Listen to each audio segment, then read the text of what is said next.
കർത്താവിൻ്റെ പരിശുദ്ധമായ നാമം വാഴ്ത്തപ്പെടുമാറാകട്ടെ.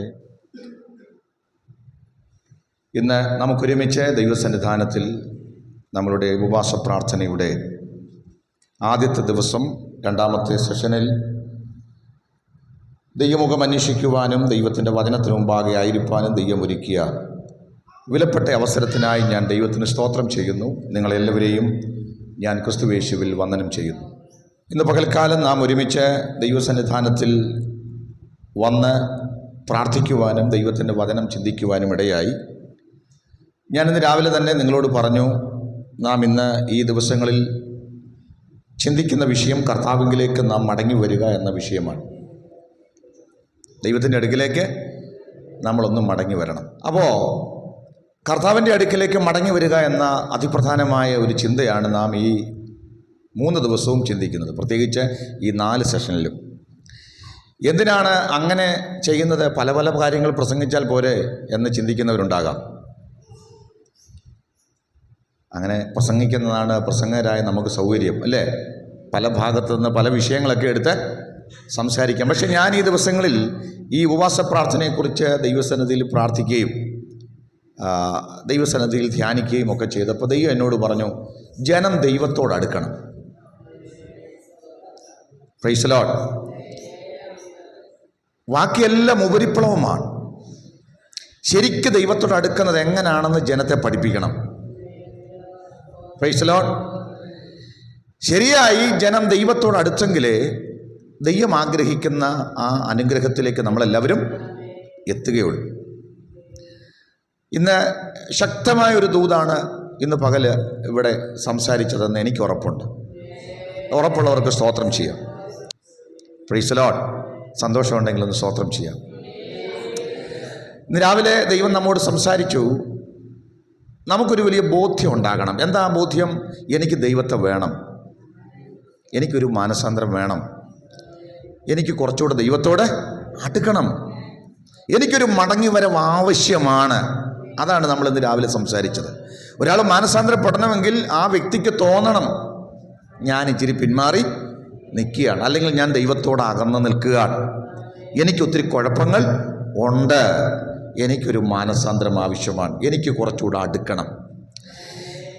ഇത് സ്വയം ഉണ്ടാകുന്ന ബോധ്യത്തിൽ മാത്രമേ അടുക്കാൻ പറ്റുള്ളൂ.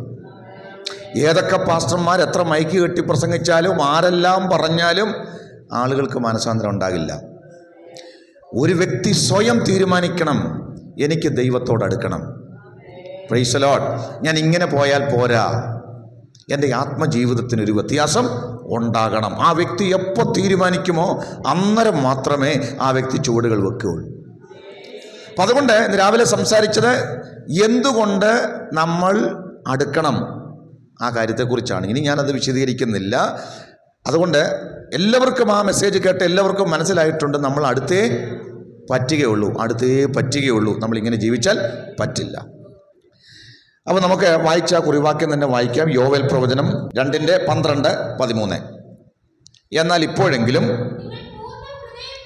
നിങ്ങൾ പൂർണ്ണ ഹൃദയത്തോടും ഉപവാസത്തോടും കരച്ചിലോടും വിലാപത്തോടും കൂടെ എങ്കലേക്ക് തിരുവീൻ എന്ന യഹോവയുടെ അരുളപ്പാട്. വസ്ത്രങ്ങളെയല്ല, ഹൃദയങ്ങളെ തന്നെ കീറി നിങ്ങളുടെ ദൈവമായ യഹോവയുടെ അടുക്കലേക്ക് തിരിവിൻ. എന്തുകൊണ്ടാ ഇങ്ങനെ തിരിയാൻ പറഞ്ഞത്? അവൻ കൃപയും കരുണയും ദീർഘക്ഷമയും മഹാദയയും. ആമേൻ. ഈ ദൈവം തിരിയാൻ പറഞ്ഞത് വാളും കൊണ്ട് നിന്നോണ്ടല്ല. Price the Lord. നമ്മുടെ പാപങ്ങളൊക്കെ കണ്ടുകൊണ്ട് മാനസാന്തരപ്പെട്ട് എൻ്റെ അടുത്തോട്ട് വാന്ന് പറയുമ്പോൾ, നീ എത്ര വലിയ കൊടിയ പാപം ചെയ്ത ആളാണെങ്കിലും, എത്ര മൈൽ ദൂരെ നീ സഞ്ചരിക്കുന്ന ആളാണെങ്കിലും, മാനസാന്തരപ്പെട്ട് അടുത്തു വരാമെങ്കിൽ പിതാവിനെ വിട്ടകന്നു പോയ ധൂർത്തുപുത്രൻ തിരികെ വന്നപ്പോൾ വാതുക്കൽ നിന്ന് സ്വീകരിച്ച സ്നേഹവാനായ പിതാവിനെ പോലെ ദീർഘക്ഷമയും കരുണയും മഹാദയയുമുള്ള ഒരു നല്ല അപ്പൻ നിന്നുകൊണ്ട് വിളിക്കുകയാ, ജനമേ നിങ്ങളെല്ലാവരും എൻ്റെ അടുക്കിലേക്ക് മടങ്ങി വരിക. Price the Lord. Price the Lord. പക്ഷേ നിങ്ങൾ മടങ്ങി വരുമ്പോൾ അതിന് ദൈവം വെച്ചിരിക്കുന്ന വ്യവസ്ഥയാണ് അവിടെ നമ്മൾ പറഞ്ഞത്. നമ്മൾ രാവിലെ അതൊന്ന് തൊട്ട് സംസാരിച്ചിരുന്നു. വെറുതെ വന്നാൽ പോരാ, പൂർണ്ണ ഹൃദയത്തോടെ വരണം. വെറുതെ വന്നാൽ പോരാ, നിങ്ങൾ ഉപവാസത്തോടും കരച്ചിലോടും അല്ലേ വിലാപത്തോടും കൂടെയൊക്കെ വരണം. ഈ പറഞ്ഞ പദങ്ങളെല്ലാം ചേർത്ത് വെച്ച് ഒറ്റ വാക്കിൽ ഇന്ന് സംസാരിക്കും. മാനസാന്തരപ്പെട്ടു വരണം. പാസ്റ്റർ ഇന്ന് രാത്രി ഞങ്ങളോട് മാനസാന്തരത്തെക്കുറിച്ചാണോ പ്രസംഗിക്കുന്നത്? ഞങ്ങൾ വർഷങ്ങൾക്ക് മുമ്പേ മാനസാന്തരപ്പെട്ടതാണ്. ഇനി ഞങ്ങൾക്ക് മാനസാന്തരത്തിൻ്റെ ആവശ്യം ഇല്ല. പക്ഷേ ഇന്ന് പരിശുദ്ധാത്മാവിന് നിങ്ങളോടും എന്നോടും പറയാനുള്ളത്, തമ്പുരാൻ്റെ അടുത്തോട്ടാണെങ്കിൽ മാനസാന്തരപ്പെട്ടു വന്നാൽ മതി. സ്തോത്രം. മാനസാന്തരപ്പെടാത്ത ആരും അവൻ്റെ അടുക്കിലേക്ക് വരണ്ട. സ്തോത്രം. നമ്മൾ ആദ്യം മാനസാന്തരപ്പെട്ടപ്പം നമ്മുടെ പാപങ്ങൾ മോചിക്കാൻ വേണ്ടി മാനസാന്തരപ്പെട്ടല്ലേ? പ്രവൃത്തികളുടെ പുസ്തകത്തിൽ പത്രോസ് ഇങ്ങനെ പറഞ്ഞു, ആകയാൽ നിങ്ങളുടെ 3:19 പാപങ്ങൾ മാഞ്ഞു കിട്ടേണ്ടതിന് തിരിഞ്ഞുകൊള്ളുവീൻ. അല്ലേ? പത്രോസിന്റെ പ്രസംഗമാ. അപ്പൊ പാപമോചനത്തിന് മാനസാന്തരം ആവശ്യമാ. എൻ്റെ മുമ്പിലിരിക്കുന്ന പ്രിയപ്പെട്ടവരൊക്കെ പാപമോചനം പ്രാപിച്ചവരാ എന്ന് ഞാൻ വിശ്വസിക്കുന്നു. പക്ഷേ മാനസാന്തരം എന്ന് പറയുന്നത് ഒരിക്കലും മാത്രം സംഭവിക്കേണ്ട കാര്യമല്ല. Price the Lord. എപ്പോൾ ദൈവസന്നിധിയിൽ വന്നാലും മാനസാന്തരത്തോടെ വരണം. Price the Lord. മാനസാന്തരത്തോടെ വരണം. ഇവിടെ ആരും നീതിമാന്മാരില്ല. നമുക്ക് സ്വന്തമായി ഒരു നീതിയുമില്ല. അവൻ പ്രാർത്ഥിച്ചതിൻ്റെ ബലത്തിലോ ആരാധിച്ചതിൻ്റെ ബലത്തിലോ വർഷങ്ങളായി വിശ്വാസത്തിൽ നിന്നതിൻ്റെ ഒന്നും ബലത്തിലുമൊന്നും ദൈവസന്നിധിയിൽ വരണ്ട. ദൈവം പറയുക, എൻ്റെ മുമ്പിൽ ആര് വന്നാലും വസ്ത്രങ്ങളെ അല്ല ഹൃദയങ്ങളെ തന്നെ കയറി മാനസാന്തരപ്പെട്ടു വരിക. അയ്യോ, ഞാൻ കുറവുള്ളവനാണ്, ഞാൻ ബലഹീനനാണ്, ദൈവത്തിൻ്റെ വിശുദ്ധിയുടെ മുമ്പിൽ നിൽക്കാൻ എനിക്ക് യോഗ്യതയില്ല, അവിടുത്തെ മുമ്പാകെ ഞാൻ അശുദ്ധനാണെന്ന് പറഞ്ഞ് ഏറ്റുപറഞ്ഞ നിലവിളിയോടെ അടുത്തു വരുവാനാണ് സകലരോടും ദൈവം പറഞ്ഞിരിക്കുന്നത്. Price the Lord. ഈ മാനസാന്തരപ്പെടുക എന്ന് പറഞ്ഞാൽ എന്താ അതിൻ്റെ അർത്ഥം? എന്താ അർത്ഥം? ബൈബിളിൽ മെറ്റനോയിയ എന്ന് പറയുന്ന ഒരു ഗ്രീക്ക് പദമാ. എന്താ അതിൻ്റെ അർത്ഥം? മനസ്സിനുണ്ടാകുന്ന മാറ്റം. മനസ്സിനുണ്ടാകുന്ന മാറ്റം എന്ന് പറഞ്ഞാൽ, പ്രിയപ്പെട്ടവരെ, മനസ്സിന് മാറ്റമില്ലെങ്കിലും ബാഹ്യമായ പ്രവൃത്തിയിൽ മാറ്റം വരുത്തിക്കൊണ്ട് ജീവിക്കുന്നവരുണ്ട്. Praise the lord. മനസ്സിനകത്ത് എന്തോ ഇല്ല, മാറ്റമില്ല, പഴയ മനസ്സാ. Praise the lord. അതിനാ നമ്മൾ ഇന്ന് രാവിലെ പറഞ്ഞത് ചതിക്കുന്ന ഹൃദയം അല്ലേ? നമ്മളെല്ലാവരും ചതിക്കുന്ന ഹൃദയം അകത്തുണ്ട്. മനസ്സിനൊരു മാറ്റവുമില്ല, ചിന്തകൾക്ക് മാറ്റമില്ല, കാര്യപരിപാടിക്കൊന്നും മാറ്റമില്ല. പക്ഷേ പ്രവൃത്തിയിൽ നമ്മളായിട്ട് തന്നെ ചില വ്യത്യാസങ്ങൾ വരുത്തി. സ്തോത്രം. ആളുകൾ തെറ്റിദ്ധരിച്ചു അത് മാനസാന്തരമാണ്. മദ്യപിക്കുമായിരുന്നു, ഇപ്പൊ എന്ത് ചെയ്യുന്നില്ല, വെള്ളവടി നിർത്തി. പുകവലിക്കുമായിരുന്നു, ഇപ്പോ അതൊക്കെ നിർത്തി. ആഭരണം ഇടുമായിരുന്നു, ഇപ്പോൾ എന്ത് ചെയ്യുന്നില്ല, ആഭരണം ഇടുന്നില്ല. കളറൊക്കെ ഇടുമായിരുന്നു, ഇപ്പോൾ എന്ത് ചെയ്യുന്നില്ല, കളറ് ഇടുന്നില്ല. പുറമേ നോക്കിയാൽ ചില വ്യത്യാസങ്ങൾ വരുത്തി. പക്ഷേ മെറ്റനോയിയ അതല്ല. സ്തോത്രം. സ്തോത്രം. മനസ്സിനുണ്ടാകുന്ന മാറ്റമാണ്. ഇന്ന് രാത്രി മാനസാന്തരം എന്ന് പറയുന്ന ഈ അനുഭവം നിന്റെ മനസ്സിനകത്തുണ്ടാകുന്ന വ്യത്യാസമാണ്. കരമുയർത്തിയൊരു നല്ല ഹല്ലേലൂയ പറഞ്ഞാട്ട്. സ്തോത്രം. യോഹന്നാൻ സ്നാപകൻ ഇങ്ങനെ മരുഭൂമിയിൽ നിന്ന് വിളിച്ചു പറഞ്ഞു, മാനസാന്തരത്തിന് യോഗ്യമായ ഫലം കായ്പീൻ. സ്തോത്രം. പ്രവൃത്തികൾ നമുക്ക് ഒരുപാട് മാറ്റം വരുത്താൻ പറ്റത്തില്ല. പ്രവൃത്തികൾ ഒരു പരിധി കൂടുതൽ മാറ്റം വരുത്താൻ പറ്റത്തില്ല. നമുക്ക് എത്രമാത്രം അഭിനയിക്കാൻ പറ്റും? എത്രമാത്രം പറ്റും? പരിധി ഉണ്ടല്ലേ? ഒരു പരിധി വരെയൊക്കെ നമുക്ക് പിടിച്ച് നിൽക്കാം. പ്രതിസന്ധി വരുമ്പം അകത്ത മാറ്റമില്ലാത്ത ഹൃദയം ഒന്ന് വെളിപ്പെടും. Praise the lord. മനസ്സിലാകുന്നുണ്ടോ ഞാൻ പറഞ്ഞത്? ജീവിതത്തിലൊരു പ്രതികൂലം വരുമ്പോഴാ ഹൃദയത്തിനകത്തിരിക്കുന്നത് എന്താണെന്ന് അറിയുന്നത്.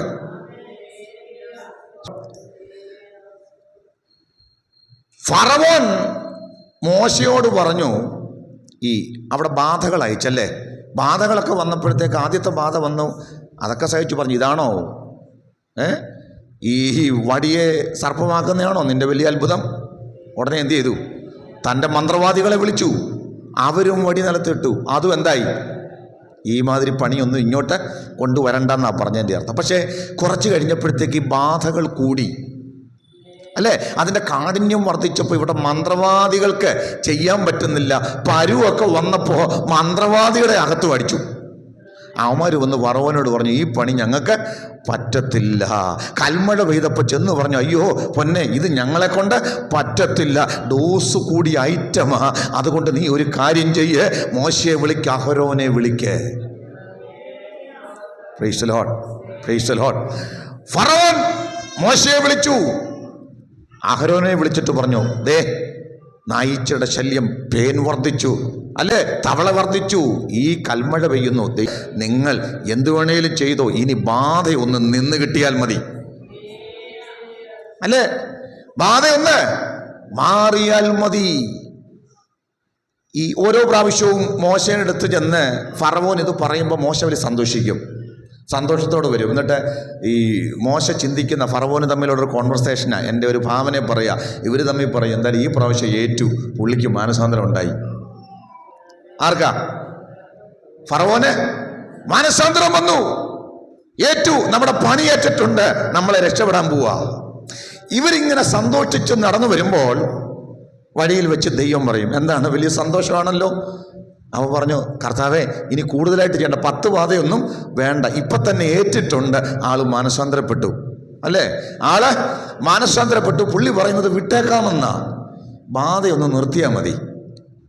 ദൈവം എന്താ പറഞ്ഞേ? ദൈവം എന്താ പറഞ്ഞേ?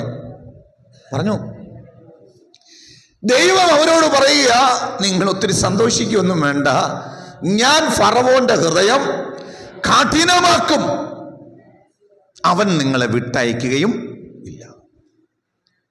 മനസ്സിലാവുന്നുണ്ടോ? ഞാൻ ഫറവോന്റെ ഹൃദയം കഠിനമാക്കും, അവൻ നിങ്ങളെ വിട്ടയക്കുകയുമില്ല. ഞാൻ ഈ ചെറുപ്പകാലത്ത് ഈ സൺഡേ സ്കൂളൊക്കെ പഠിച്ച സമയത്ത് ഏറ്റവും കൂടുതൽ എനിക്ക് ടെൻഷൻ തോന്നിയതും ഏറ്റവും കൂടുതൽ മനസ്സിലാക്കാൻ പ്രയാസപ്പെട്ടതും എന്നാ ഇതൊക്കെയെന്ന് ഇങ്ങനെ ചിന്തിച്ചതുമായ കാര്യമായത്. ഇങ്ങനെ കുറച്ച് കാര്യങ്ങളുണ്ട് നമ്മുടെ കൊച്ചു മനസ്സിലാക്കാൻ അന്ന് പാടുണ്ടായിരുന്ന കാര്യം. അതിലൊരു കാര്യമാണ് ദൈവം തമ്പുരാൻ തന്നെ പറയുക, ഞാൻ എന്ത് ചെയ്യും?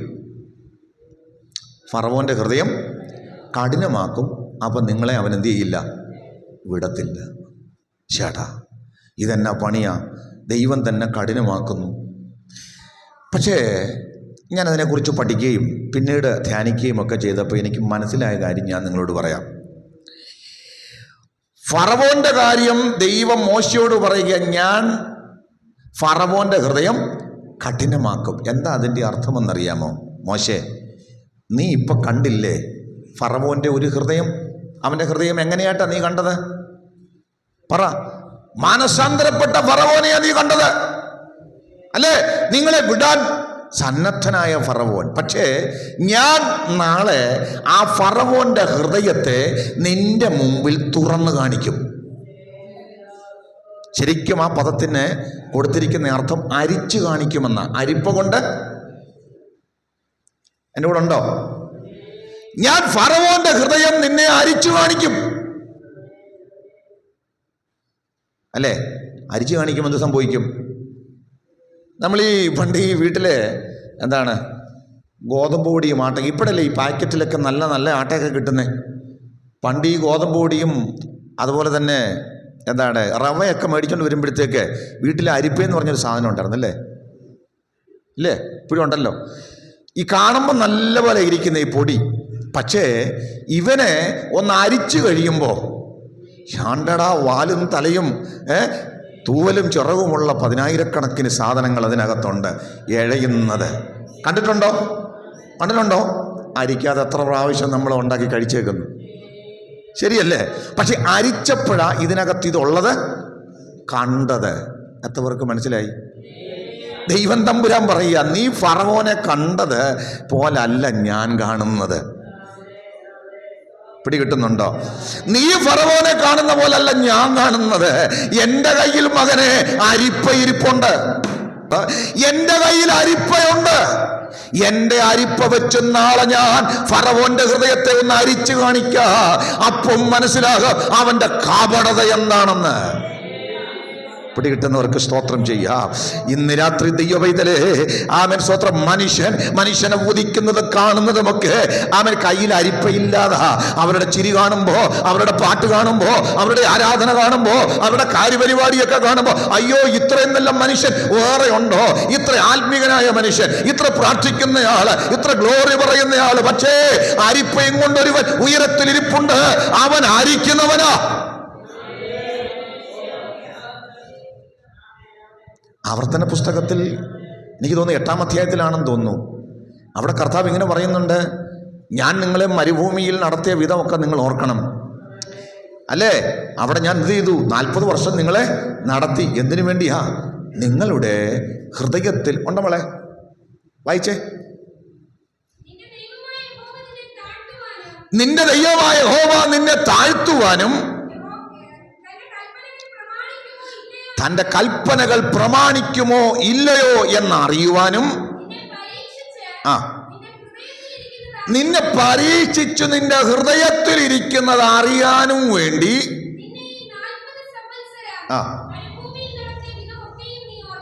മരുഭൂമിയിൽ 40 കൊല്ലം നടത്തി. എന്തിനാ?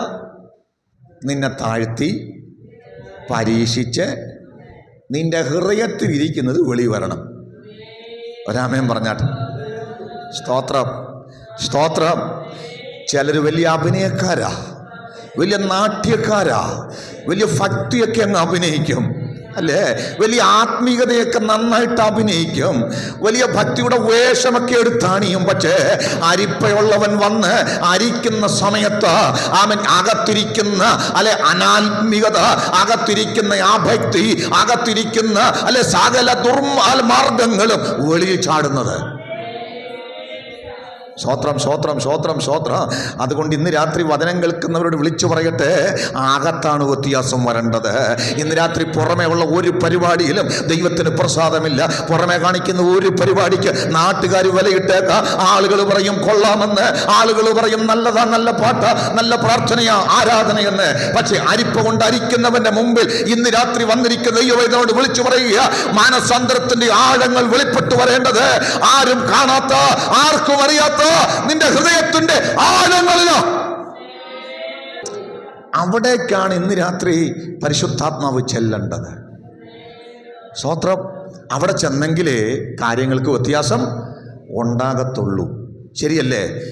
ഫറവോന്റെ അകത്തിരുന്നത് വെളിപ്പെട്ടു. രാവിലെ ചെന്ന് മോശെ ചോദിച്ചപ്പം എല്ലാം ശാന്തമായി കഴിഞ്ഞപ്പോൾ ഫറവോൻ പറയാ, അവൻ്റെ ഹൃദയം കഠിനപ്പെട്ടു, അവൻ വിട്ടയച്ചതും ഇല്ല. ഇതാണ് ചില ആളുകൾ ആമേൻ സ്തോത്രം. അവിടെ ഹൃദയ നിലവാരമെന്ന് പറയുന്നത് അങ്ങനെയാ. മാനസാന്തരം വേണ്ട എവിടെയാ? ഹൃദയത്തിലാ, മനസ്സിലാ, പുറമേ അല്ല കേട്ടോ. സ്തോത്രം. ഈ പുറമേ കാണിക്കുന്നൊന്നും അല്ല. എന്നാൽ അകത്ത് ശരിയായ മാറ്റം വരുമ്പോൾ അത് പുറത്ത് എന്ത് ചെയ്യും? വരും. പക്ഷെ ഞാൻ പറഞ്ഞത് ഈ കാലഘട്ടങ്ങളിൽ ഈ പുറത്ത് വരുത്തുക. പിടികിട്ടുന്നുണ്ടോ? ഇത് നാച്ചുറലി എന്ത് ചെയ്യേണ്ടതാ? വരണ്ടതാ. അപ്പൊ സ്വാഭാവികമായി വരണം. സ്തോത്രം. അപ്പൊ സ്വാഭാവികമായി വരില്ല, പിന്നെന്ത് ചെയ്യും? മനസ്സിലായവർ ഹല്ലേലൂയ പറ. ധൈര്യമായിട്ട് ഇതാണ് നിങ്ങളെ രക്ഷപ്പെടുത്താൻ, നമ്മൾക്കൊക്കെ രക്ഷപ്പെടാനുള്ള മാർഗമാണ്. ഇതാണ് ഇത് ക്ലിയർ ആയാൽ വിടുതലാ. ഇതില്ലാതെ ഇവിടെ എത്ര ആരാധിച്ചാലും വരുത്തുക. നമ്മളിപ്പോൾ ഉണർവൊക്കെ എന്ത് ചെയ്യിക്കൊണ്ടിരിക്കുക? ഉണർവ് വരുത്തില്ല. സ്വാഭാവികമായിട്ട് എന്ത് ചെയ്യില്ല? കണ്ണുനീര് വരുമോ? വരുത്തില്ല. അപ്പോൾ പിന്നെ നമ്മൾ വരുത്താൻ വേണ്ടിയുള്ള കാര്യങ്ങൾ പറയുമ്പോൾ ആൾക്കാർക്ക് എന്ത് ചെയ്യും? പാപത്തെക്കുറിച്ച് ഇന്ന് വരെ ആരും അറിയുകയില്ല.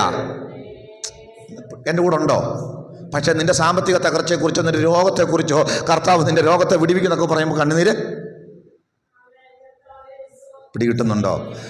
സ്വന്തം കുറവിനെ കുറിച്ച് ഓർത്ത് കരയാൻ ആളില്ല. കാരണം എന്താ? ഹൃദയത്തിന് വ്യത്യാസമില്ല. ഇന്ന് പരിശുദ്ധാത്മാവ് ഇടപെടുന്നത് ആ ഹൃദയത്തോടാ. ഈ ഉപവാസ പ്രാർത്ഥനയുടെ ആദ്യത്തെ ദിവസം, രണ്ടാമത്തെ സെഷനിൽ മാനസാന്തരമില്ലാത്ത നമ്മുടെ ഹൃദയങ്ങളോടാ പരിശുദ്ധാത്മാവ് ഇടപെടുന്നത്. ആ ഹൃദയത്തിന് ഇന്ന് രാത്രി ഒരു മാനസാന്തരം ഉണ്ടായാൽ, അതിനകത്തൊരു അനുതാപം ഉണ്ടായാൽ, അതിനകത്തൊരു ചേഞ്ച് ഉണ്ടായാൽ അത്ഭുതങ്ങൾ സംഭവിക്കുക. പിന്നെ നീ ഉണർവൊന്നും കൃത്രിമമായിട്ട് ഉണ്ടാക്കണ്ട, പിന്നെ നീ സന്തോഷം ഉണ്ടാക്കണ്ട, പിന്നെ നീ ആനന്ദം കാണിക്കണ്ട. അത് നാച്ചുറലി വെളിപ്പെട്ടു വരും. ഇന്ന് രാത്രി ദൈവത്തോടുള്ള സ്നേഹവും ആത്മീയ അനുഭവങ്ങളും അകത്തം മാനസാന്തരത്തിന്റെ ഫലമായി പുറത്തു വരുന്നതാ. സ്തോത്രം. നമുക്ക് നിലവിളിക്കാൻ പ്രിയപ്പെട്ടവരെ, കർത്താവ് നമ്മുടെ ഹൃദയത്തിന് ചേഞ്ച് ഉണ്ടാക്കട്ടെ. കർത്താവ് നമ്മുടെ ഹൃദയത്തിനകത്ത് വ്യത്യാസം വരുത്തട്ടെ. കർത്താവ് നമ്മുടെ ഹൃദയത്തോട് ഇടപെടട്ടെ. അവിടെ നിന്ന് ഹൃദയ രൂപാന്തരപ്പെട്ട ഹൃദയത്തിൽ നിന്ന് ഈ ആത്മീയ അനുഗ്രഹങ്ങൾ വെളിപ്പെട്ടു വരുന്നത്. അതുകൊണ്ട് യോഹന്നാൻ സ്നാപകൻ വിളിച്ചു പറഞ്ഞു, മാനസാന്തരത്തിന് യോഗ്യമായ ഫലം കായ്പീൻ. യെഹെസ്കേൽ പ്രവചനം 18-ാം അധ്യായത്തിന്റെ 30-31 വാക്യം വേഗമായി.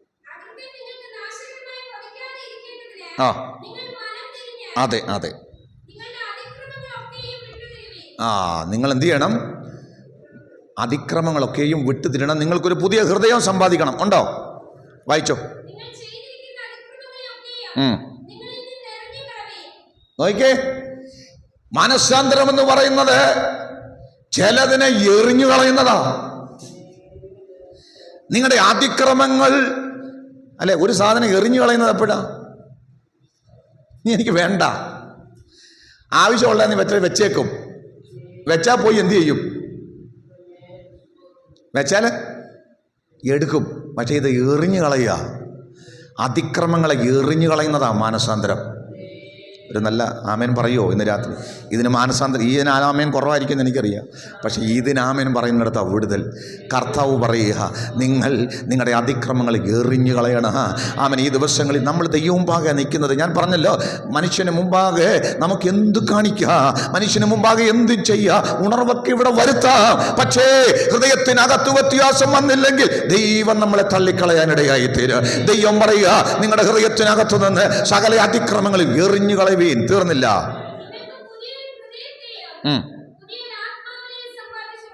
ഒരു പുതിയ ഹൃദയത്തെ സമ്പാദിക്കണം.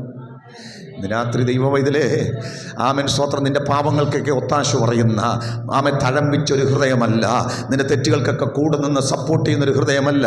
ഒരു ചെറിയ തെറ്റ് വന്നാൽ പോലും കുറ്റം വിധിക്കുന്ന, നീ ചെയ്തത് തെറ്റാണെന്ന് മനസാക്ഷി കുത്തുള്ള ഒരു പുതിയ ഹൃദയത്തെ, ദാവീദ് പറഞ്ഞതുപോലെ നിർമ്മലമായൊരു ഹൃദയം എന്നിൽ സൃഷ്ടിച്ച് സ്ഥിരമായ ആത്മാവിനെ എന്നിൽ പുതുക്കണമെന്ന് പറഞ്ഞ് ഈ ഉപവാസ പ്രാർത്ഥനയിൽ ആത്മാവിൽ പ്രാർത്ഥിച്ചു തുടങ്ങിയാട്ട് ആമൻ സ്തോത്രം, ദൈവത്തിന് മുമ്പാകെ ഒരു പുതിയ ഹൃദയം തരുവാൻ, ഹല്ലേലൂയ, ഒരു പുതിയ ആത്മാവിനെ തരുവാൻ, അവൻ കുറ്റബോധമുള്ള ഒരു മനസ്സ് തരുവാൻ, അവൻ പശ്ചാത്താപമുള്ള ഒരു ഹൃദയം തരുവാൻ, അവൻ ഞാനും നിങ്ങളും പ്രാർത്ഥിച്ചു തുടങ്ങിയാൽ പ്രാർത്ഥിക്കുന്നവർക്ക് ദൈവം അത് തരുകയാണ്. റോമർ 2:4 വായിച്ചു. റോമാലേഖനം 2-ാം അധ്യായത്തിന്റെ 4-ാമത്തെ വാക്യം വായിച്ചു.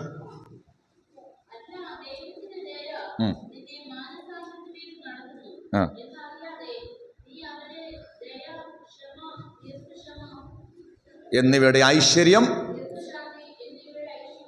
നിഷേധിക്കുന്നുവോ? അപ്പോ മാനസാന്തരത്തിലേക്ക് നയിക്കുന്ന ദൈവത്തിന്റെ ദയ, സ്തോത്രം എന്ന് പറഞ്ഞാൽ ദൈവത്തിൻ്റെ ഒരു ദയ നമ്മോടുണ്ടാകുന്നു. പൈതലിനൊരു മാനസാന്തരത്തിന് അവസരം കൊടുക്കണം, അതിനുള്ളൊരു സാഹചര്യം കൊടുക്കണം, അതിനൊരു വചനം കേൾക്കാനൊരു അവസരം കൊടുക്കണം. പേര് കേൾക്കുന്നതാ മാനസാന്തരം ഉണ്ടാകുന്ന ആർക്കാ? പരിശുദ്ധാത്മാവ് ഉള്ളിൽ പ്രവർത്തിക്കുമ്പോഴാണ്. പിടികിട്ടുന്നുണ്ട്? ആത്മാവ് ഇടപെടുമ്പോൾ ഇത് നിന്റെ മാനസാന്തരത്തിൻ്റെ ദിവസമാണ്. അങ്ങനെയെങ്കിൽ ആമൻ ഒരാടെ അകത്ത് മാനസാന്തരം കൊടുക്കുവാൻ, ആമൻ വചനം പ്രവർത്തിക്കുമ്പോൾ, വചനം ഇടപെടുമ്പോൾ അകത്തിരുന്ന് സംസാരിക്കുന്ന പരിശുദ്ധാത്മാവുണ്ട്. മകനെ, മകളെ, നിന്നോടുള്ള ദൂത, നിന്റെ ഹൃദയത്തോട് ആത്മാവ് ഇടപെടുന്നത് നീ ഒന്ന് ഏൽപ്പിച്ചു കൊടുക്കുക. അകത്തിരുന്ന് ദൈവത്തിൻ്റെ ആത്മാവ് ഇടപെടുക, ഹൃദയത്തെ രൂപാന്തരപ്പെടുത്തുക, അന്യായ ചിന്തകളിൽ നിന്നൊക്കെ ദൈവാത്മാവ് കൊണ്ടുവരിക. എന്തിനാ? അത് ദൈവത്തിൻ്റെ ദയാകട്ടോ. അതിന് എത്ര വർഷം ചിലർക്ക് നന്നെന്ന് വരും, ചിലർക്ക് മാസങ്ങൾ കൊടുത്തെന്ന് വരും, ചിലർക്കല്ലേ ആമൻ എത്ര നാൾ ദൈവമാ തീരുമാനിക്കുന്നത്. പക്ഷേ മാനസാന്തരപ്പെട്ടിട്ടുണ്ടെങ്കിൽ അതിൻ്റെ കാരണം ദൈവത്തിൻ്റെ ദയ. വിശ്വസിക്കുന്നത് സ്തോത്രം ചെയ്താട്ട്. ഇന്ന് രാത്രി ഈ ആലയത്തിനകത്ത് മാനസാന്തരപ്പെട്ട് നമ്മൾ ഇരിക്കുന്നെങ്കിൽ തമ്പുരാൻ്റെ ദയ.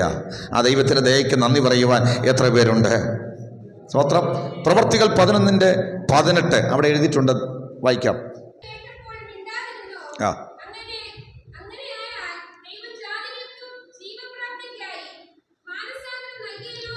കണ്ടോ, ജാതികൾക്ക് ജീവപ്രാപ്തിക്കായി മാനസാന്തരം നൽകിയല്ലോ. ആരാ? ദൈവം. അപ്പം മാനസാന്തരം നൽകുന്ന ആരാ? ഒരു തെറ്റിദ്ധാരണ മാറണേ. മാനസാന്തരപ്പെടുന്നത് നമ്മളല്ല, നമ്മളാണ് പെടുന്നത്. പക്ഷെ നമ്മളങ്ങ് തീരുമാനിച്ച് പെടുന്നതല്ല. നീ തീരുമാനിച്ച് നന്നാവാൻ പറ്റുന്നതല്ലെന്നേ. ഒന്ന് അടുക്കുമ്പോൾ ദൈവം നിന്നെ നടത്തുന്നതാ. സ്തോത്രം. നിങ്ങളോട് ഞാൻ ചോദിക്കുന്നു, ഈ വചനമൊക്കെ അന്ന് തീരുമാനമെടുത്തു, ശരി പ്രാർത്ഥനക്കുറവുണ്ടെന്നാൽ ഇന്ന് രാത്രി മുതൽ എന്ത് ചെയ്തേക്കാം? പാസ്റ്റർ പ്രസംഗിക്കുകയൊക്കെ ചെയ്തു, ശരി ഇന്ന് രാത്രി മുഴുവൻ, രാത്രി 2 മണിക്ക് എന്ത് ചെയ്യുക? ഞാൻ നേരത്തെ പറഞ്ഞതുപോലെ നിൻ്റെ ജഡത്തിൻ്റെ പ്രവൃത്തിയിലായിട്ട് നിനക്ക് എഴുന്നേക്കാൻ പറ്റിയേക്കും വേണമെങ്കിൽ. പക്ഷേ അതിനകത്ത് കാര്യമില്ല. പകരം ആത്മാവ് നിനക്ക് ശക്തി നൽകി, കൃപ നൽകി നിന്നെ എഴുന്നേൽപ്പിക്കുന്നൊരു സമയമുണ്ട്. എല്ലാ കാര്യത്തിലും അങ്ങനെയാ. ഇതിനകത്ത് ദൈവം പ്രവർത്തിക്കണം. ഹല്ലേലൂയ. അതുകൊണ്ടാണ് പ്രാർത്ഥിക്കണം, കർത്താവേ എനിക്കൊരു പുതിയ ഹൃദയം തരണം, പുതിയൊരു മനസ്സെനിക്ക് നൽകണം, എനിക്കൊരു മനസ്സന്തരം നൽകണം, എനിക്ക് കരയാനുള്ള കൃപ നൽകണം, എനിക്ക് ദൈവം ഭാഗം അടുക്കാനുള്ള കൃപ നൽകണം. ഇതെല്ലാം അവിടുത്തെ കൃപയാൽ സാധിക്കുന്നതാ. അടുത്തു ചെന്ന കാര്യങ്ങളെക്കുറിച്ച് തിരിച്ചറിവുള്ളവർ കവണ്ണ് വീണ് ദൈവത്തിൽ അപേക്ഷിക്കും, കർത്താവേ എനിക്ക് അങ്ങയുടെ കൃപ ആവശ്യമാണ്, എനിക്കൊരു മനസ്സന്തരം ആവശ്യമാണ് എന്ന് തീരുമാനിക്കുന്നവർക്ക് ദൈവം മനസ്സന്തരം നൽകുന്നത്. കരമുയർത്തി ദൈവത്തെ സ്തുതിച്ചട്ടെ. Hallelujah, hallelujah. ഞാൻ പറഞ്ഞല്ലോ, മാനസാന്തരത്തിനകത്ത് പ്രധാനപ്പെട്ട കാര്യം ദുഃഖമാണ്. ഒരു പ്രധാന കാര്യം, ആദ്യത്തെ പാർട്ട് ദുഃഖമാണ്. നമുക്കൊരു ദുഃഖം ഉണ്ടാകണം. എന്തോ ദുഃഖമാ? ഈ ദൈവത്തിന് മുമ്പാകെ അവിടുന്ന് ആഗ്രഹിക്കുന്നത് പോലെ എനിക്ക് ജീവിക്കാൻ പറ്റിയില്ലല്ലോ എന്ന ദുഃഖം, ദൈവത്തെ കോപിപ്പിച്ചല്ലോ എന്ന ദുഃഖം, ജീവിതത്തിൽ ചെയ്ത പാപത്തെക്കുറിച്ച് ഓർത്തുള്ള ദുഃഖം. പത്രോസിനെ നോക്കിക്കേ, യേശുവിനെ തള്ളി പറഞ്ഞു, പുറത്തിറങ്ങി അതിദുഃഖത്തോടെ കരഞ്ഞു. Price the Lord. അതിദുഃഖത്തോടെ കരഞ്ഞു. അങ്ങനെയല്ലേ എഴുതിയിരിക്കുന്നത്? യേശു പത്രോസിനെ ഒന്ന് നോക്കി, പത്രോസ് പുറത്തിറങ്ങി അതിദുഃഖത്തോടെ കരഞ്ഞു. ഇന്ന് രാത്രി വചനം കേൾക്കുന്ന പ്രിയപ്പെട്ടവരെ, പാപത്തിൻ്റെ അകത്ത്, മാനസാന്തരത്തിനകത്ത് ആദ്യത്തെ പരിപാടി കരച്ചിലാ, ദുഃഖം, തെറ്റുകളെക്കുറിച്ചുള്ള ദുഃഖം. ഞാൻ എപ്പോഴും ആളുകളോട് പറയാറുണ്ട്, ദൈവത്തോട് അടുക്കുമ്പോൾ നമ്മളെയൊക്കെ നമ്മുടെ സാഹചര്യങ്ങളാണ് ദൈവത്തോട് അടുപ്പിക്കുന്നത്, അല്ലേ? നമ്മുടെ സാഹചര്യങ്ങളാണ് നമ്മെ ദൈവത്തോട് അടുപ്പിക്കുന്നത്. ജീവിതത്തിൽ പ്രതിസന്ധി വരുമ്പോൾ, കഷ്ടം വരുമ്പോൾ, രോഗം വരുമ്പോൾ, പ്രതികൂലം വരുമ്പോഴൊക്കെയാണ് നമ്മൾ ദൈവത്തോട് അടുക്കുന്നത്. സത്യമാണ്. പക്ഷെ അതിൻ്റെ മുഖാന്തരം മാത്രമാണ്. പക്ഷെ ദൈവത്തോട് ശരിക്കും അടുക്കേണ്ടത് എങ്ങനെയാണെന്നറിയാമോ? ആ സാഹചര്യത്തെക്കുറിച്ച് ഓർത്ത് ദുഃഖിച്ചല്ല. എൻ്റെ കൂടെ ഉണ്ടോ? സ്തോത്രം.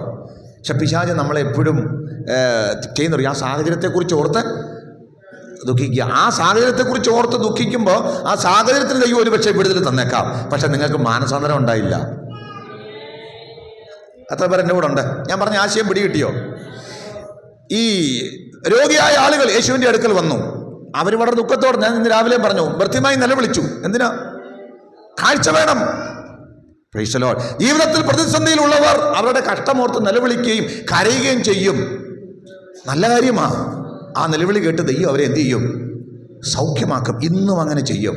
പക്ഷേ അവരെല്ലാവരും ദൈവത്തോട് അടുത്തിട്ടില്ല. അവരാരും മാനസാന്തരപ്പെട്ടിട്ടില്ല. പകരം അവരവരുടെ ആവശ്യം നേടി തിരിച്ചുപോയി. സ്തോത്രം ചെയ്താട്ടെ. ഞാൻ നിങ്ങളോട് അപേക്ഷിച്ചു പറയുന്നു, നിങ്ങൾ നിങ്ങളുടെ വിഷയങ്ങളെക്കുറിച്ച് മാത്രമല്ല ദുഃഖിക്കേണ്ടത്, നിങ്ങളുടെ സാഹചര്യങ്ങളെക്കുറിച്ച് ഓർത്ത് മാത്രമല്ല ദുഃഖിക്കേണ്ടത്, നിങ്ങളുടെ പാപങ്ങളെക്കുറിച്ച് ഓർത്ത് ദുഃഖിക്കണം. നിങ്ങളുടെ ജീവിതത്തിൽ വന്ന വീഴ്ചകളെക്കുറിച്ച് ഓർത്ത് ദുഃഖിക്കണം. ദൈവത്തോട് അടുക്കാൻ കഴിയാതിരുന്ന നിങ്ങളുടെ അവസ്ഥകളെക്കുറിച്ച് ഓർത്ത് ദുഃഖിക്കണം. ഈ ദൈവത്തെ കോപിപ്പിച്ചത് ഓർത്ത് ദുഃഖിക്കണം. ഈ ദൈവത്തിൻ്റെ ഒരു മകനായി മകളായി എനിക്ക് ജീവിക്കാൻ കഴിഞ്ഞില്ലല്ലോ എന്ന് ഓർത്ത് ദുഃഖിക്കണം. ഈ ദൈവത്തിന് കൊടുക്കേണ്ട ബഹുമാനവും ആരാധനയും എനിക്ക് പലപ്പോഴും കൊടുക്കാൻ പറ്റിയില്ലല്ലോ എന്നോർത്ത് ദുഃഖിക്കണം. സ്തോത്രം. നമ്മുടെ ജീവിതത്തിൽ ആരും അറിയാത്ത രഹസ്യ പാപങ്ങളെക്കുറിച്ച് ഓർത്ത് ദുഃഖിക്കണം. നമ്മുടെ തെറ്റുകളെക്കുറിച്ച് ഓർത്ത് ദുഃഖിക്കണം. ഇന്ന് രാത്രി വചനം കേൾക്കുന്ന പ്രിയപ്പെട്ടവരെ, അങ്ങനെ ഒരു ദുഃഖം നിങ്ങളുടെ അകത്തുണ്ടായാൽ ഞാനൊരു കാര്യം പറയാം, ആ ദുഃഖമാണ് നിങ്ങളെ യഥാർത്ഥ മാനസാന്തരത്തിലേക്ക് നയിക്കുന്നത്. ആ മാനസാന്തരത്തിൻ്റെ യഥാർത്ഥ ആ ദുഃഖം മാത്രമേ ആളുകളെ ദൈവത്തിങ്കിലേക്ക് തിരിക്കുന്നുള്ളൂ, ദൈവത്തിൻ്റെ കൂട്ടായ്മയിലേക്ക് തിരിക്കുന്നുള്ളൂ, ദൈവത്തിൻ്റെ അനുഗ്രഹത്തിലേക്ക് തിരിക്കുന്നുള്ളൂ. ആമേൻ. ദൈവമായിട്ടുള്ള ആഴമേറിയ ബന്ധത്തിലേക്ക് അവരെ നയിക്കുന്നത് പാപത്തെക്കുറിച്ചുള്ള പശ്ചാത്താപമാണ്. ഞാൻ പറഞ്ഞ എത്ര പേർ ഗ്രഹിച്ചിട്ടുണ്ട്? ഗ്രഹിച്ചവരെ ഒന്ന് സ്തോത്രം ചെയ്താട്ടെ. സ്തോത്രം. സങ്കീർത്തനം 55:51 വാക്യം. ദൈവത്തിൻ്റെ ഹനനയാഗങ്ങൾ തകർന്നിരിക്കുന്ന മനസ്സും ഹൃദയവും. Price the Lord. ദൈവമേ, തകർന്ന മനസ്സിനെ, ഹൃദയത്തെ നീ നിരസിക്കരുതേ. രാത്രി ദൈവവേദന. എന്തിനാ ദാവീദ് 51 സങ്കീർത്തനത്തിൽ രാജാവാകാൻ ഞാൻ ദുഃഖിച്ചതാണോ? ആണോ? യുദ്ധം ജയിക്കാൻ വേണ്ടി ദുഃഖിച്ചതാണോ? ഒന്നുമല്ല. അവൻ്റെ ദുഃഖം ഫെലോഷിപ്പ് നഷ്ടപ്പെട്ടതിൻ്റെ ദുഃഖമാണ്.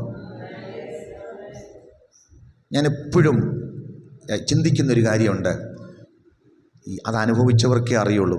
നിങ്ങൾ അനുഭവിച്ചിട്ടുണ്ടെങ്കിൽ നിങ്ങൾ ദുഃഖിക്കും. ഏതെങ്കിലും ഒരു ആരാധനയോ നിങ്ങളുടെ പ്രാർത്ഥനയിലോ നിങ്ങളുടെ ആത്മജീവിതത്തിലോ ഇതിനേക്കാൾ മെച്ചമായ ഒരു ആത്മീയത നിങ്ങൾക്കുണ്ടായിരുന്നിട്ടുണ്ടെങ്കിൽ, ഇതിനേക്കാൾ മെച്ചമായ ഒരു ആത്മജീവിതം നിങ്ങൾക്കുണ്ടായിരുന്നെങ്കിൽ അതിനെക്കുറിച്ച് ഓർത്ത് നിങ്ങൾ ദുഃഖിച്ചിരിക്കും. സ്തോത്രം, സ്തോത്രം. മനസ്സിലാകുന്നവർ സ്തോത്രം ചെയ്താട്ടെ.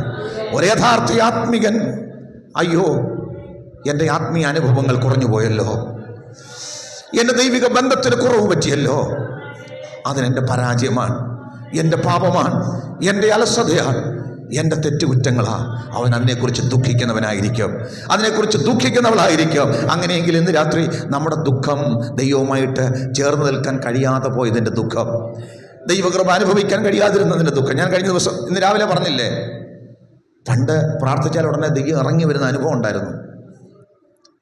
അനുഭവിച്ചവർക്കൊന്ന് സ്തോത്രം ചെയ്യാം. പ്രാർത്ഥനയ്ക്ക് മുഴങ്കാലും അടക്കുമ്പോൾ സമയം പോകുന്നത് അറിയത്തില്ലായിരുന്നു. ഉണ്ടോ? എനിക്കുണ്ട്. ഞാൻ പറഞ്ഞില്ലേ എത്രയോ തവണ. പക്ഷെ ഇപ്പോൾ എങ്ങനെയാ? ഓരോരുത്തരങ്ങ് പറഞ്ഞാൽ മതി, ഞാൻ ആരോടും ചോദിക്കുന്നില്ല. എന്തുമാത്രം തകർച്ചയാണ് പറ്റിയത്. പക്ഷെ ജനത്തിന് അതിനെക്കുറിച്ച് ദുഃഖമില്ല. അവർക്ക് ദുഃഖം അവരുടെ രോഗത്തെക്കുറിച്ച് ഓർത്താ, അവർക്ക് ദുഃഖം അവരുടെ പ്രയാസങ്ങളെക്കുറിച്ച് ഓർത്താ. എത്ര പേര് എൻ്റെ കൂടെ ഉണ്ട്? അവർക്ക് ദുഃഖം ജോലിയെക്കുറിച്ച് ഓർത്താ, അവർക്ക് ദുഃഖം പഠിക്കുന്നതിനെക്കുറിച്ച് ഓർത്താ. അവർക്ക് ആർക്കും ആ കൂട്ടായ്മ നഷ്ടമായതിൻ്റെ ദുഃഖമില്ല. സ്വത്രം, സ്വത്രം. മറുരൂപമലയിൽ ഒരു പ്രാവശ്യം ഇരുന്നിട്ടുണ്ടെങ്കിൽ പത്രോസിന് പിന്നെ ദുഃഖമോ? ശരിയാണോ? ശരിയായ സന്തോഷത്തിൻ്റെ അടിസ്ഥാനമായി ഈ കർത്താവ്. കോടിക്കണക്കിന് രൂപ കൊടുത്താൽ കിട്ടാത്ത ആത്മസന്തോഷം ഈ കർത്താവിൻ്റെ അടുക്കൽ പോയിരുന്നാൽ ഉണ്ടാകുമെന്ന് വെറുതെ നാട്ടിൽ പ്രസംഗിച്ചുകൊണ്ട് നടക്കുകയോ ആളുകളോട് പറയുകയോ ചെയ്യുകയല്ല. ജീവിതത്തിൽ ഒരിക്കലെങ്കിലും അത് അനുഭവിച്ചവന് ഇന്നത് അനുഭവിക്കാൻ കഴിയുന്നില്ലെങ്കിൽ അതിനെക്കുറിച്ച് ഓർത്ത് ദുഃഖിക്കണം. ധൂർത്തുപുത്രന് ദുഃഖമില്ലേ? ഉണ്ടോ? അവന് എന്നാ സന്തോഷമായിരുന്നല്ലേ അപ്പൻ്റെ ഭവനത്തിൽ. സ്തോത്രം. സുഖലോലുപനായി ജീവിച്ചതാ. പക്ഷെ ഇപ്പോഴെവിടെയാ? പന്നികളെ മേയ്ക്കുന്ന സ്ഥലത്താ അല്ലേ? അവന് നല്ല ഭക്ഷണമില്ല, അവൻ്റെ ജീവിതം തകർന്നു, അവൻ്റെ വസ്ത്രം മുഷിഞ്ഞു, അവൻ തകർച്ചയിലൂടെ പോവുക, അവൻ ദുഃഖിക്കുക. എന്തിനെക്കുറിച്ചാണ് ഓർത്ത് ദുഃഖിക്കുന്നറിയാമോ? അവൻ എന്തിനെക്കുറിച്ചാണ്? കയ്യിലെ കാശ് പോയതിനെക്കുറിച്ചല്ല. എത്ര പേര് ഇവിടെ ഇരിപ്പുണ്ട്? മനസ്സിലായി? എത്ര പേരുണ്ട്? അവൻ ദുഃഖിക്കുന്നതൊന്നും അപ്പൻ്റെ സ്വത്ത് മൊത്തം നഷ്ടമായി പോയല്ലോ, ഞാനിപ്പോൾ ഇവിടെ കിടക്കുന്നുള്ളതല്ല. അപ്പൻ്റെ ഭവനത്തെക്കുറിച്ച് ഓർത്താ, അവിടുത്തെ അനുഭവത്തെക്കുറിച്ച് ഓർത്ത, അവിടുത്തെ സന്തോഷത്തെക്കുറിച്ച് ഓർത്ത. രാത്രി മനസ്സന്തരപ്പെടുന്നത് അങ്ങനെയെന്നറിയാമോ? ദൈവവും നീയും തമ്മിലുള്ള കൂട്ടായ്മയുടെ അനുഭവങ്ങൾ നഷ്ടപ്പെട്ടു പോയിട്ടുണ്ടെങ്കിൽ, ആരാധനയുടെ സന്തോഷം നഷ്ടപ്പെട്ടു പോയിട്ടുണ്ടെങ്കിൽ, സ്വർഗീയ സമാധാനം നഷ്ടപ്പെട്ടു പോയിട്ടുണ്ടെങ്കിൽ ഇന്ന് രാത്രി ഒന്ന് മനസ്സന്തരപ്പെടാ. സ്തോത്രം. ഇപ്പൊ മാനസാന്തരത്തിന്റെ ആദ്യത്തെ ഭാഗം ദുഃഖമാണ്.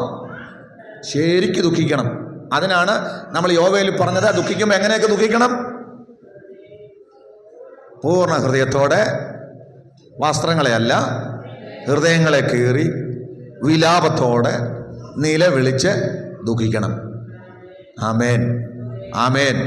ദിവസങ്ങളിൽ ആ ദുഃഖം വരാമെങ്കിൽ തമ്പുരാൻ നമ്മുടെ അവസ്ഥയ്ക്ക് വ്യത്യാസം വരുത്തും. ദൈവം നമ്മുടെ അവസ്ഥയ്ക്ക് വ്യത്യാസം വരും. ഇന്ന് ഞാൻ ആത്മാവിൽ പറയുക നിങ്ങളോട്, നിങ്ങളുടെ രോഗമല്ല പ്രശ്നം, നിങ്ങളുടെ കടഭാരമല്ല നിങ്ങളുടെ പ്രശ്നം. വിശ്വസിക്കുന്നുണ്ടോ? നമ്മുടെ ആരുടെയും പ്രശ്നം കടഭാരമൊന്നുമല്ല. ഇതിനേക്കാൾ കോടികൾ കടമുണ്ടെങ്കിലും സാന്നിധ്യമുണ്ടെങ്കിൽ നമ്മൾ നിൽക്കും. വിശ്വസിക്കുന്നവർ സ്തോത്രം ചെയ്താട്ടെ. അവർ ഡോക്ടർമാർ ക്യാൻസർ വന്നു, 4ാമത്തെ സ്റ്റേജ് കഴിഞ്ഞു. പക്ഷേ തമ്പുരാൻ കൂടെ ഉണ്ട്. നിൽക്കുവോ? സാന്നിധ്യത്തിൻ്റെ ശക്തി അത്ര വലുതാ, അവിടുത്തെ കൃപയുടെ ശക്തി അത്ര വലുതാ, അഭിഷേകത്തിന്റെ ശക്തി അത്ര വലുതാ, യേശുമായിട്ടുള്ള കൂട്ടായ്മയുടെ ശക്തി അത്രയ്ക്ക് വലുതാ. ഇതൊക്കെ ഞാനിവിടെ പറയുമ്പോൾ എത്ര പേര് ഉൾക്കൊള്ളുമെന്ന് എനിക്കറിയില്ല. പക്ഷെ സത്യമത ഒന്ന് ഏൽപ്പിച്ചു കൊടുക്കുമോ? മാനസാന്തരപ്പെട്ട് ദുഃഖിക്കണം. പണ്ടത്തൊക്കെ പോലെ ഒരു നല്ല കാലം തരണമെന്ന് ദൈവസന്നിധിയിൽ പ്രാർത്ഥിക്കണം. ഇനി ദുഃഖിച്ചുകൊണ്ടിരുന്നാൽ മാത്രം മതിയോ? മാനസാന്തരത്തിൻ്റെ അടുത്ത ഘട്ടം. ചില ആൾക്കാർക്ക് ദുഃഖമാണ്. ഞാൻ ഈ പഠനമൊക്കെ പറയുമ്പോൾ ചിലപ്പോൾ അയ്യോ ശരിയായിരുന്നു പാസ്റ്റർ എന്നൊക്കെ പറഞ്ഞ് ദുഃഖമൊക്കെ ചെയ്യും. പക്ഷേ അവിടെ കൊണ്ട് തീർന്നില്ല. അടുത്ത പടിയാണ് ദൈവത്തിങ്കിലേക്ക് തിരിയുക. മാനസാന്തരം എന്ന് പറയുന്നത് ശരിക്കും യു ടേൺ എടുക്കുക എന്നുള്ളതാണ്. നേരെ പോകുന്നിടത്ത് നേരെ തിരിഞ്ഞ് വരിക, ദൈവത്തിങ്കിലേക്ക് തിരിയുക. നമുക്കറിയാം യൂദ ദുഃഖിച്ചു അല്ലേ? മഹാപുരോഹിതന്മാരോട് പറഞ്ഞു, അയ്യോ ഞാൻ ആ മനുഷ്യനെ കാണിച്ചു കൊടുത്തു. ഒറ്റിക്കൊടുത്തതൊക്കെയാ. ഭയങ്കര ദുഃഖം ഉണ്ടായി പുള്ളിക്ക് കേട്ടോ, ഭയങ്കര ദുഃഖം ഉണ്ടായി. പുള്ളിക്ക് വിഷമം ഉണ്ടായില്ലേ? ദുഃഖിച്ചു. ആ പൈസ കൊണ്ടുപോയി വീടൊന്നും മേടിച്ചില്ല, സ്ഥലമൊന്നും വാങ്ങിയില്ല. അതെന്ത് ചെയ്തു? അത് വേണ്ട, അവനെല്ലാം കളഞ്ഞിട്ട് പോയി. എങ്ങോട്ടാ പോയെ? സ്തോത്രം. സൂയിസൈഡ് ചെയ്തല്ലേ? അപ്പുറത്ത് നോക്കിയേ, മറ്റൊരാൾ അവിടെ നിൽപ്പുണ്ട്. പത്രോസ് എന്നാ പേര്. Price the Lord. പുള്ളി തള്ളിപ്പറഞ്ഞു, ആണയിട്ടു. പക്ഷേ യോഹന്നാൻ്റെ മകനായ ശിമോനെ, ഇവരിലധികമായി നീ എന്നെ സ്നേഹിക്കുന്നു എന്ന് ചോദിച്ചപ്പോൾ പുറകെ പോയി. അതവർക്ക് മനസ്സിലാവുന്നുണ്ട്. വെറുതെ മാനസാന്തരപ്പെടണമെന്ന് പറഞ്ഞാൽ കരഞ്ഞാൽ പോരാ, ദുഃഖിച്ചാൽ മാത്രം പോരാ, തിരിച്ച് ദൈവത്തിൻ്റെ അടുക്കിലേക്ക് പോകണം. തൻ്റെ ലംഘനങ്ങളെ മറച്ചു വെക്കുന്നവന് ശുഭം വരികയില്ല. ഏറ്റുപറഞ്ഞ് ഉപേക്ഷിക്കുന്നവന് കാരുണ്യം ലഭിക്കും. കർത്താവിൻ്റെ അടുക്കിലേക്ക് നമ്മൾ തിരിയണം, ദൈവത്തിൻ്റെ അടുക്കിലേക്ക് തിരിയണം.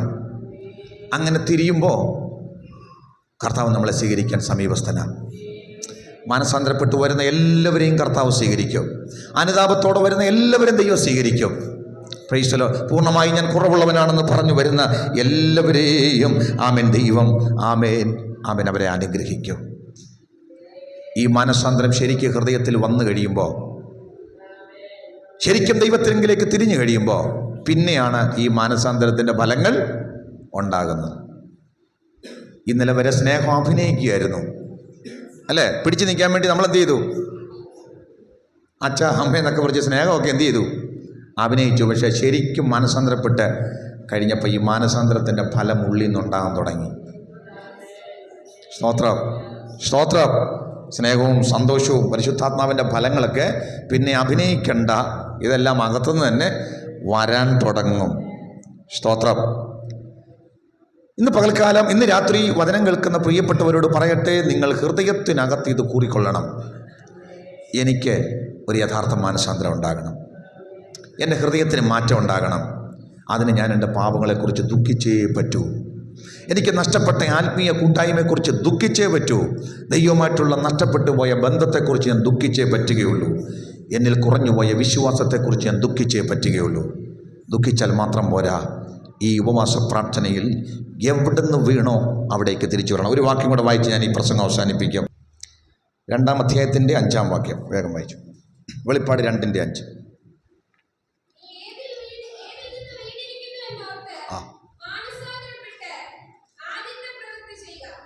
കണ്ടോ എന്താ പറയുന്നത്? നീ ഏതിൽ നിന്ന് വീണിരിക്കുന്നു എന്ന് ഓർത്ത് മാനസാന്തരപ്പെട്ട്. ആമേൻ. ഇതാ ശരിക്കുള്ള മാനസാന്തരം. ഏതിലാണോ വീണത്?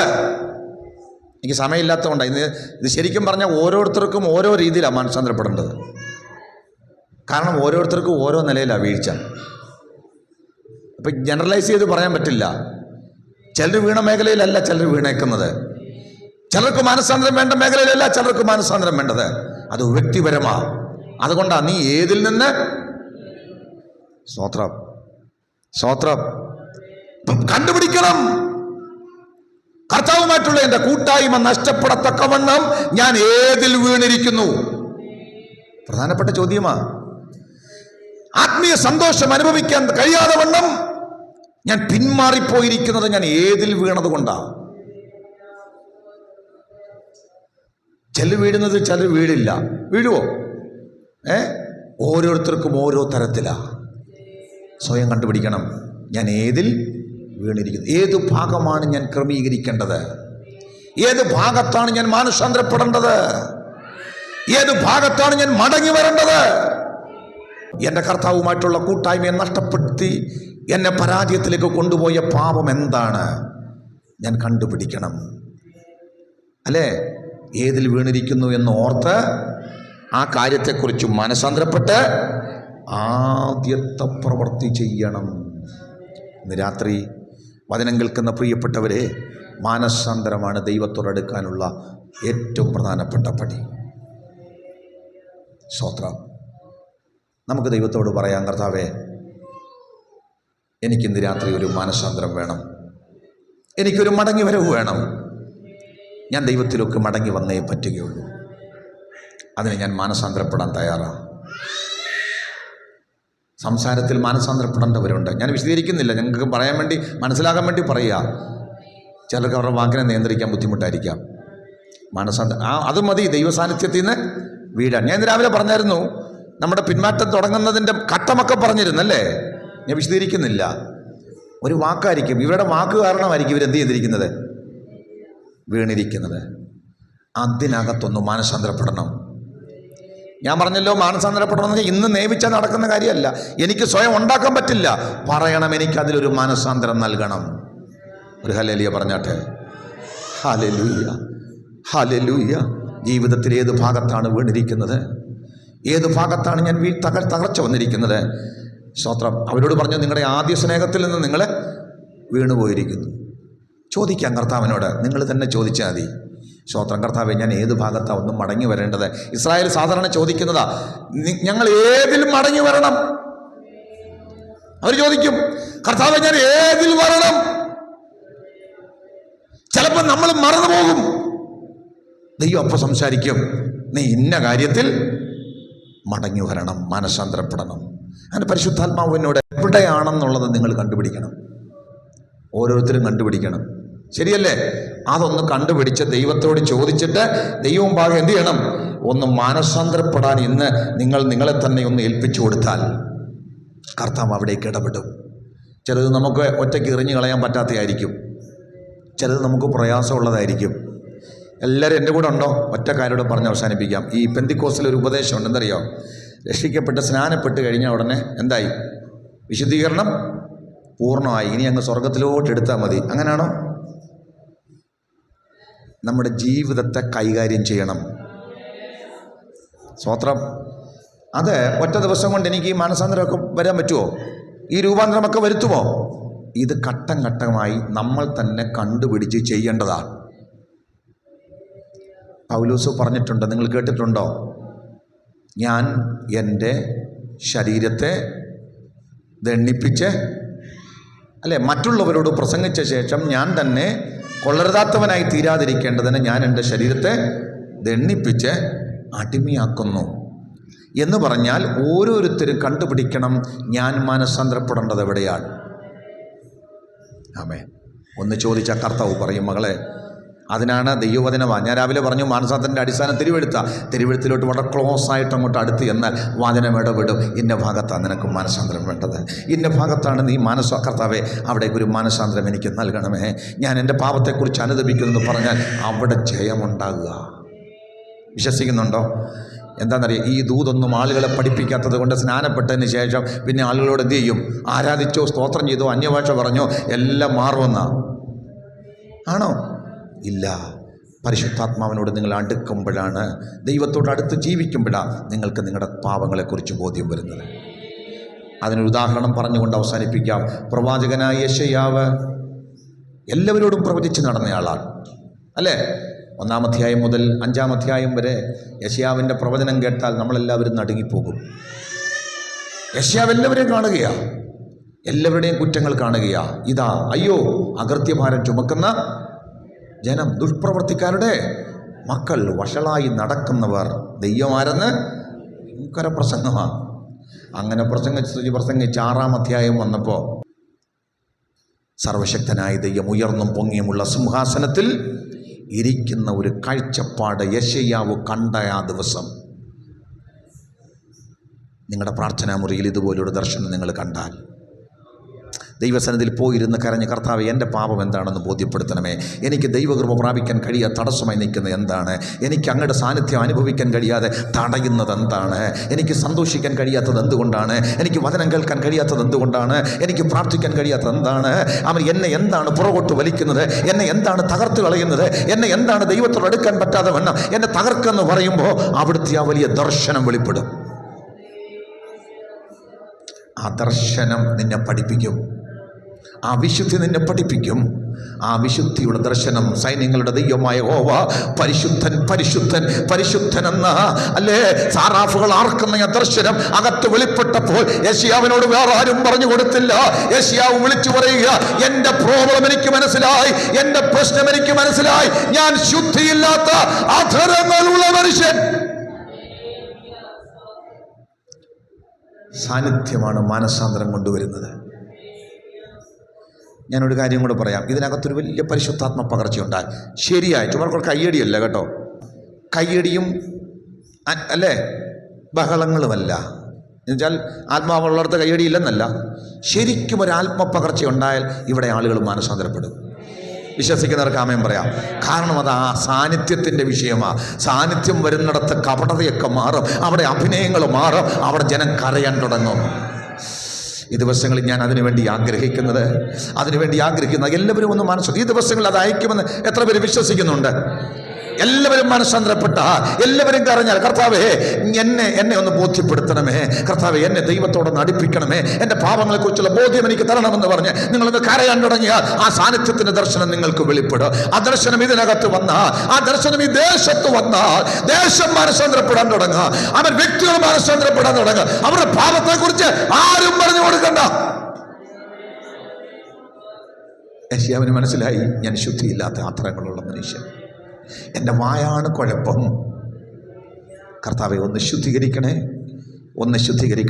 യാഗപീഠത്തിൽ നിന്ന് കൊടിലുകൊണ്ട് കനലെടുത്ത നാവിന്മേൽ തൊടുകയ.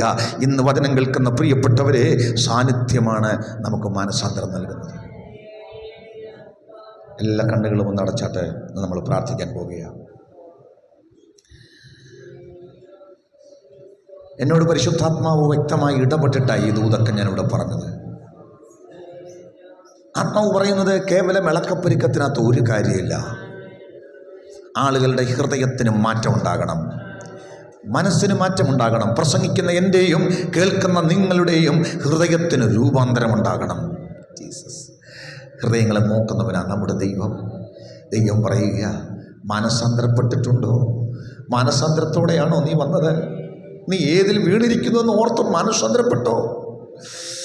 പ്രാർത്ഥനാ ജീവിതത്തിൽ തകർച്ച വന്നവർ അതിനെക്കുറിച്ച് ഓർത്തെന്ന് മനസ്സാന്തരപ്പെടണം കേട്ടോ.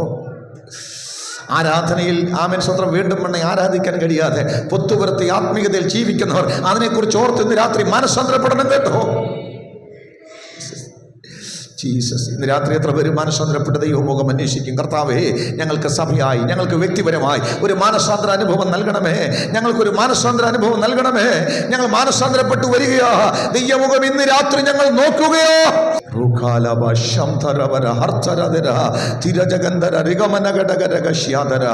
ആമേൻ. പിശാച് ഞങ്ങളെ പൊത്തുപുറത്തെ അനുഭവത്തിൽ ജീവിക്കാൻ പ്രേരിപ്പിക്കുന്നു. ഞങ്ങളുടെ ഹൃദയം പറയുന്നു ഇത്രയൊക്കെ മതി. ഇല്ല, കർത്താവ് ഞങ്ങളുടെ ഉപവാസത്തിൽ പറയുക, ഞാൻ നിനക്ക് വേണ്ടി വൻ കാര്യങ്ങൾ ചെയ്യാൻ ആഗ്രഹിക്കുന്നു, നിന്നെക്കുറിച്ച് എനിക്ക് പദ്ധതികളുണ്ട്. നീ ഒന്ന് മാനസാന്തരപ്പെടുക. നിന്റെ ഹൃദയത്തിനകത്തൊരു വലിയ മാറ്റമുണ്ടാകട്ടെ, നിന്റെ മനസ്സിനൊരു മാറ്റമുണ്ടാകട്ടെ, നിന്റെ ഹൃദയത്തിനകത്തൊരു പശ്ചാത്താപമുണ്ടാകട്ടെ, ഒരു പശ്ചാത്താപമുണ്ടാകട്ടെ. ഇന്ന് രാത്രി നീ അങ്ങനെ അടുത്തു വന്നാൽ ഞാൻ നിന്റെ അടുത്ത് വരാൻ ആഗ്രഹിക്കുന്നു. നിന്റെ അവസ്ഥയ്ക്ക് വ്യത്യാസം വരുത്താൻ എനിക്ക് പദ്ധതിയുണ്ട്. നിന്റെ ജീവിതത്തിൽ രൂപാന്തരം വരുത്താൻ എനിക്ക് പദ്ധതിയുണ്ട്. നമുക്കൊന്ന് മാനസാന്തരപ്പെടാം. ദൈവത്തിൻ്റെ അടുക്കിലേക്ക് ചെല്ലാം. കർത്താവേ, ഞങ്ങളെ നിങ്കിലേക്കൊന്ന് മടക്കി വരുത്തണമേ.